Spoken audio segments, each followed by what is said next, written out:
자사고가 등록금이 한 320만 원 정도 비쌉니다. 그럼 한 달에 한 25만 원인데 26만 원 가량인데 26만 원 더 내고서 좋은 환경, 좋은 변학 분위기, 다양한 교육 프로그램이 있는 자사고를 선호하는 것은 우리 국민들의 당연한 선택이라고 생각을 합니다. 사교육비를 줄일 수 있다는 얘기예요. 그래가지고 우리가 공부에는 학과 습이 있다고 생각을 합니다. 학은 배우는 거고 습은 익히는 것인데 사교육비는 주로 학입니다. 아무리 많이 배우면 뭐합니까? 그 스스로 자기 것을 될 수 있는 습을 많이 해야 되는데 자사고가 주로 뭐냐면은 이 자율학습이 강조돼가지고 습을 많이 하는 겁니다. 습을 많이 하다 보니까 자연히 학원 수강이 줄어들어가지고 사교육비가 줄어든다는 것이 보통 자사고에 다니는 학부모들의 의견입니다. 그러면 주변에 지금 학원에서 항의하겠습니다. 지금 배제고에. 그러잖아요. 또 학원에서는 어떤 거 악선전도 하냐면요. 일부 학원에서는 일반고에 가서는 내신을 따고 실력은 학원에서 기르고 자사고 가봐야 내신만 불리하니까는 그러지 말아라 해가지고 악선전을 하는 일부 학원들도 있습니다.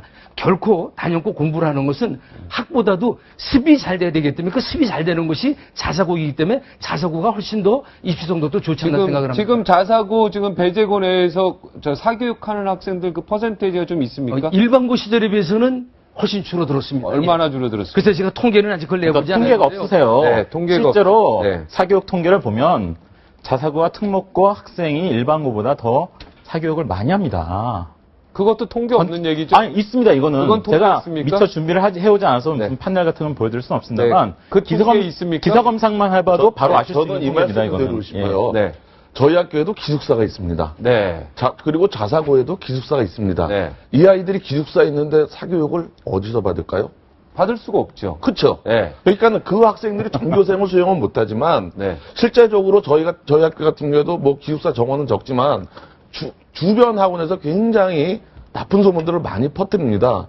그리고 지금 아까 말씀하신 것 중에 그 과연 어떤 나쁜 소문을 퍼뜨립니까? 뭐 기숙사 들어봤자 공부 안 되고 분위기 나쁘고 아주 뭐 결론은 그렇게 하면 이제 학교를 못 간다. 그러니까 기숙사 들어가면은 배제고도 이제 기숙사가 있죠. 자, 80% 정도 수용합니까? 저희는 한 20% 정도 수용합니다. 20%. 그렇죠. 그러니까 나머지는 기숙사 안 갑니다. 기숙사에 들어가도 주말엔 나오죠. 자, 배제고 내신 전문 학원 원장들이 학원이 몇 개 있을 것 같습니까? 잘 모르죠. 그냥 말씀하세요. 이 원장들이 이런 대화를 보고 웃는 겁니다. 자, 자사고라는 데가 상대적으로 상위권 학생들을 많이 모아놨기 때문에 우리나라 내신 제도는 상대평가 아닙니까? 거기서 내신 상위 등급을 받기 위한 경쟁이 엄청나게 치열합니다. 모든 족보를 다 분석해서 이 선생님이 2년 전에 무슨 과목, 무슨 학년을 담당했을 때 어떤 문제를 냈는지까지 다 분석해서 그걸 배제고 교장 선생님이 오셨으니까 제가 배제고 예를 드는 겁니다. 다른 자사고도 마찬가지인데 그걸 일일이 다 학원에서 친절하게 안내하는 수업을 합니다. 학생들 입장에서 저걸 듣고 싶을까요? 아닐까요? 당연히 듣고 싶어 하는 거죠. 자, 그럼 솔직히요. 왜 자사고만 가지고 그러죠? 외고, 특목고 다 없애야죠, 그러면. 그 논리면. 제가 특목고 나왔어요. 제가 경기과학고등학교 나왔습니다. 자, 특목고는요, 법령에 설립 목적이 명확해요. 특수한 목적이 있어요.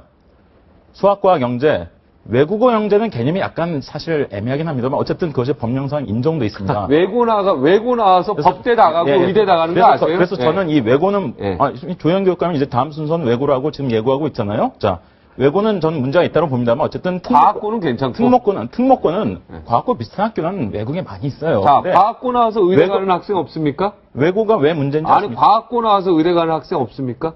있습니다. 왜? 있죠. 그것도 설립 취지에 어긋나죠. 저희 때는 못 갔어요. 아니, 그러니까요. 저희 때는 못 가게 돼 있었는데 중간에 이게 위헌의 소지가 있다라고 해서 대한민국 과학자를 양성하려고 하는 거 아닙니까? 과학고. 자, 그런데 자사고 문제로 돌아가 보면 자사고는 설립 목적이 뭐냐? 교육부의 공식 문서에 뭐라고 되어 있냐면 다양한 교육을 통해 학교 만족도를 높이기 위해서 자사고를 만든다라고 되어 있습니다. 자, 일반 학교에서 수학과 영재를 전문적으로 교육하기는 참 어렵습니다. 하지만 일반 학교에서 다양한 교육을 위해서 다양한 교육을 통해서 학교 만족도를 높인다. 자, 이거 일반 학교의 임무입니까? 아닙니까? 정확하게 이건 일반 학교의 임무인 거죠. 그러니까 법령상 인정된 특수한 목적을 위해서 설립된 학교와 특수한 목적대로 일반 그 고등학교가 그건 다른 차원의 문제라는 거죠. 다른 차원의 문제를 잠깐만 제가 따로 토론하는 거 다른 도표가 있는데요. 그 뒤에 좀 한번 도표 말고 그냥 말씀하세요. 거기 그 뒤를 보시면 압니다. 네, 그냥 얘기하세요. 지금 보면은 과학고, 외고, 마이스터고 이렇게 다 그 아이들 학생들이 지원하는 성적 분표입니다. 보세요. 10% 내에 어느 학교 갑니까? 전부 과학고가네요. 그 다음에는요. 그 다음에 외고가네요. 외고가죠. 예. 그 다음에 중간이 어떻게 됩니다. 거기 밑에 있는. 그 다음에 이제 자사고가. 자사고죠. 예. 그 다음에 특성화고죠. 네. 근데 거기서 보면 재밌는 게 80% 윗선 한번 보십시오. 자사고 그 끝에. 자사고 끝에요? 아니 특성화고 밑에요. 여기요. 예. 그 80% 이하의 학생들이 할 때는 일반고밖에 없다는 겁니다. 네. 그러니까 위에 그 도표에서 보듯이 위에 부분이 많은 학생들이 특수목적권이, 과학권이, 마스터권이 이쪽으로 거의 다 아이들이 가버리고 네. 그러고 나서 되니까 실제적으로 현재 일반계 고등학교 형태는 호립 형태다. 상위권부터 중위까지 가늘고 네. 하위권 아이들이 많습니다. 아, 일반고. 예, 근데 저는 일반고라고 이렇게 말씀을 하시는데요. 일반고에서 미술하는 애들 있죠. 예체능하는 아이들 있죠. 직업 원하는 학생 있고. 저는 요새 일반고가 종합고입니다.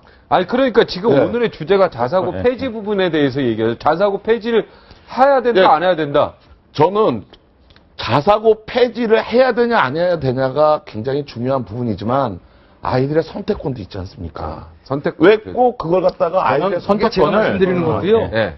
이렇게 일반고가 대학을 가려는 아이들, 그 다음에 직업교육이나 예체능을 필요한 아이들이 있는데 그걸 자사고로 해체할 필요 없이 자사고를 지원해줄 그 예산을 가지고 일반고에다 지원을 해줘가지고 일반고에서 직업진로 교육도 시키고 예체능 교육도 시키고 그럴 예산을 쓰라는 겁니다. 그러니까 잠깐만 자사고 폐지운은 하지 마시고 그래서 일반고하고 자사고하고 같이 살아야지.